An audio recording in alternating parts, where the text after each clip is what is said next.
Oke guys, tari adat Aceh Darussalam yang pertama kita kupas adalah tari Bines, di mana tarian ini berasal dari daerah Gayolwes.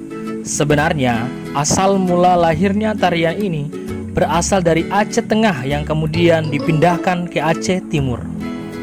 Tari Bines pertama kali dipamerkan oleh seorang lulusan sarjana yang bernama Syekh Saman. Kegunaannya untuk berkhutbah atau berdakwah. Tari Bines diperankan oleh kaum wanita dengan posisi duduk berbaris lurus sambil membacakan puisi bertema propaganda maupun informasi perkembangan terkini. Sementara gerakan dari sang penari ini yaitu bergerak secara bertahap, dimulai dari tempo lambat sampai menuju tempo cepat dan diakhiri dengan gerakan berhenti yang dilakukan secara bersamaan oleh para penari. Keunikan dari tarian adat Aceh satu ini yaitu para penari wanita diberi uang atau saweran oleh pemuda-pemuda desa setempat. Saweran tersebut diletakkan di bagian atas kepala para penari wanita. Pada dasarnya, tari Bines sedikit mirip dengan tari Saman Aceh, namun diperankan oleh penari pria. Oke, yang kedua, kali ini tari Saman. Mungkin dari teman-teman semua tidak jarang kita lihat tari tersebut.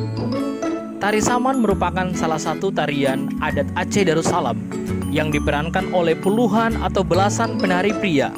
Selain itu, ada juga yang mengatakan bahwa tarian Saman dimainkan dengan jumlah sebanyak 10 orang, di mana 8 orang sebagai penari dan 2 orang lagi bertugas untuk menyanyikan syair puisi. Dalam perkembangannya, tarian ini diwajibkan untuk diperankan oleh banyak penari. Hal tersebut dilakukan bertujuan untuk agar kesan dari tari Saman lebih memiliki nyawa dan kekuatan tersendiri. Dalam pergerakan tarian ini dipimpin oleh seorang pemimpin yang disebut dengan Syekh. Yang ketiga, tari Didong. Tari Didong ini merupakan seni dari rakyat Gayo. Tarian ini tercipta dari beberapa kombinasi antara tarian Aceh, vokal, dan elemen tarian sastra.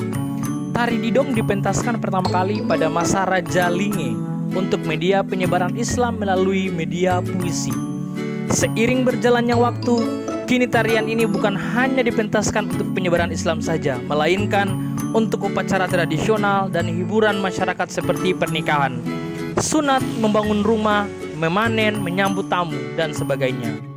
Biasanya, tari Didong terbagi beberapa kelompok seni dan anggota lainnya yang disebut dengan pemain. Tarian ini diperankan oleh 30 orang penari, kemudian terbagi atas 4 sampai dengan 5 orang, dan sisanya sebagai penunung.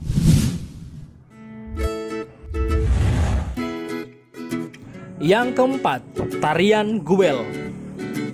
Tarian Guel merupakan tarian adat Aceh yang berasal dari suku Gayo. Di balik arti nama Guel yaitu menelpon.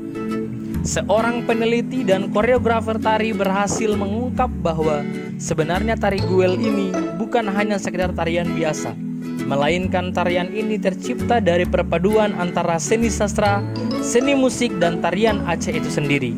Kini Guel dijadikan sebagai tarian adat Aceh yang dimainkan pada saat upacara tradisional tertentu. Tari Guel mengutamakan gerakan khas dan alami serta kondisi lingkungannya diatur oleh gerakan seorang penari itu sendiri. Yang kelima, yaitu tari Ulah-Ulah Lembing. Tarian adat Aceh selanjutnya berasal dari Kabupaten Aceh Tamiang. Tarian ini dinamakan dengan tari Ulah-Ulah Lembing. Biasanya, untuk memainkan tarian ini dibutuhkan sebanyak 12 orang atau lebih penari. Kemudian, dalam formasinya mengelilingi panggung yang menyerupai ular.